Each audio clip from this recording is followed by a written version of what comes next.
ಅಲ್ಲ, ಈಗ ಪ್ರಶ್ನೆ ಬರೋದೇನು ಅಂದ್ರೆ ವೈಶಾಖ್ ವಿಜಯ್ ಕುಮಾರ್ ಈಗ ಯಾವುದೇ ಹಂತದಲ್ಲಿ ಯಾವುದೇ ಲೆವೆಲ್ ಅಲ್ಲಿ ಅವರು ನಾಯಕರಾಗಿಲ್ಲ, ಆತರ ಅನುಭವ ಇಲ್ಲ ಆಸ್ ಎ ಕ್ಯಾಪ್ಟನ್. ನಾನು ಇದು ಸ್ವಲ್ಪ ಡಿಫರ್ ಮಾಡ್ತೇನೆ ಜಾನಿ, ಯಾಕಂದ್ರೆ ನಂದು ಫಸ್ಟ್ ಇಯರ್ ಆಫ್ ಅಂಡರ್-16 ಕರ್ನಾಟಕ ನಾನು ಕೋಚ್ ಆದಾಗ ವೈಶಾಖ್ ಕ್ಯಾಪ್ಟನ್ ಅಂಡರ್-16 ಆ ಬ್ಯಾಚ್. Very good. ಇವನು ಯಾರು ಲಿಖಿತ್ ಬನ್ನೂರು, ಬಿ ಆರ್ ಶರತ್, ಇವರೆಲ್ಲರೂ ಅಂಡರ್-16 ಹುಡುಗರು. ಆಮೇಲೆ ನಮ್ ತಮಿಳ್ನಾಡು ಟೀಮ್ ಅಲ್ಲೇ ವಾಷಿಂಗ್ಟನ್ ಸುಂದರ್ ಕ್ಯಾಪ್ಟನ್. ಸೊ ಅವಾಗ ವೈಶಾಖ್ ನಮ್ ಕ್ಯಾಪ್ಟನ್ ಇದ್ದ.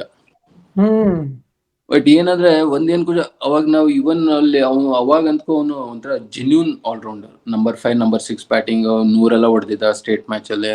5 ವಿಕೆಟ್ ಒಂದೇ ಮ್ಯಾಚ್ ಅಲ್ಲಿ 5 ವಿಕೆಟ್ 100 ಕಾಂಬಿನೇಷನ್.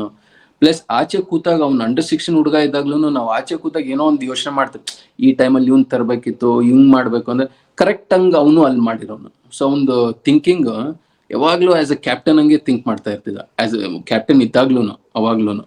ಅಂದ್ರೆ ಆ ಲೆವೆಲ್ ಅಲ್ಲಿ ಅಂಡರ್-16 ಹುಡುಗರು ಅಂದ್ರೆ ನಾವು ಇಲ್ಲಿ ಆಚೆಯಿಂದ ಎಲ್ಲ ಇನ್ಫಾರ್ಮೇಶನ್ಸ್ ಕೊಡ್ತಾ ಇದ್ವಿ. ಬಟ್ ಅವ್ನು ಇದ್ದಾಗ ಒಂಥರ ನಾವಿಲ್ಲಿ ಹೆಂಗ್ ಯೋಚನೆ ಮಾಡ್ತೇವೆ, ಯಾವ ಟೈಮ್ ಯಾರು ತರಬೇಕು, ಯಾವ ಫೀಲ್ಡ್ ಪ್ಲೇಸ್ಮೆಂಟ್ ಇರಬೇಕು. ಈಗ ಇವ್ನು ಯಾವನೋ ಬರೀ ಲೆಗ್ ಸೈಡ್ ನೋಡ್ತಾ ಇದ್ದಾನೆ, ಸೊ ಹೆಂಗ್ ಯಾವ ತರ ಫೀಲ್ಡ್ ಇಡಬೇಕು.